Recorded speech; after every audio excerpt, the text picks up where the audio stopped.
Sa mga balita naman po sa Metro Manila, isa sa ilalim sa rehabilitasyon ang EDSA ngayong taon, ayon po yan sa Department of Public Works and Highways.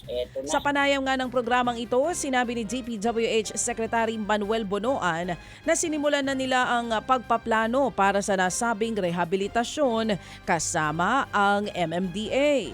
Kabilang daw sa malaking hamon sa ngayon ay kung paano nila gagawin ito nang hindi pinapalala ang trapiko sa EDSA.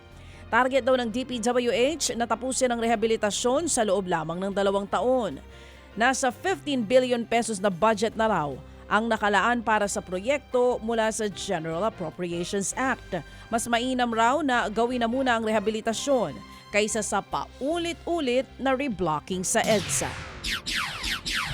Ang ginagawa lang sa EDSA has been yung mga parating reblocking. And if magiging perpetual reblocking na lang if we don't have a massive rehabilitation of EDSA. So I think ang natin dito, purpose natin is to once and for all rehabilitate EDSA para iwasan natin yung mga perpetual reblocking.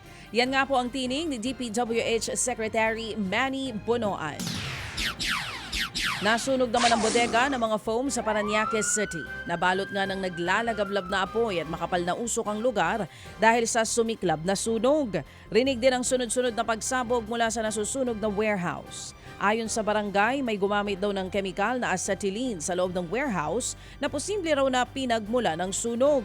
Iniimbestigahan pa ng Bureau of Fire Protection kung totoo yan nga pong yan ang dahilan ng sunog. Tumagal ng 2 oras bago naapula ang apoy. Wala namang napaulat na nasugatan o namatay sa insidente. Sa Quezon City, nagsalpukan ang 2 motor. Sa video, kitang patawid na ng Quezon Avenue ang mga motor. Pero ang isang rider sa kasalungat na lane, dere-derecho pa rin. Yun lang. Nasa pultuloy nito ang tumatawid na motor. Tumila po ng 2 rider. Dumausdos pang nakabanggang motor at nasa pulpang isang TNVS rider at maging ang pasahero nito. 3 pong sugatan sa disgrasya. Patuloy naman ang investigasyon ng mga pulis sa aksidente.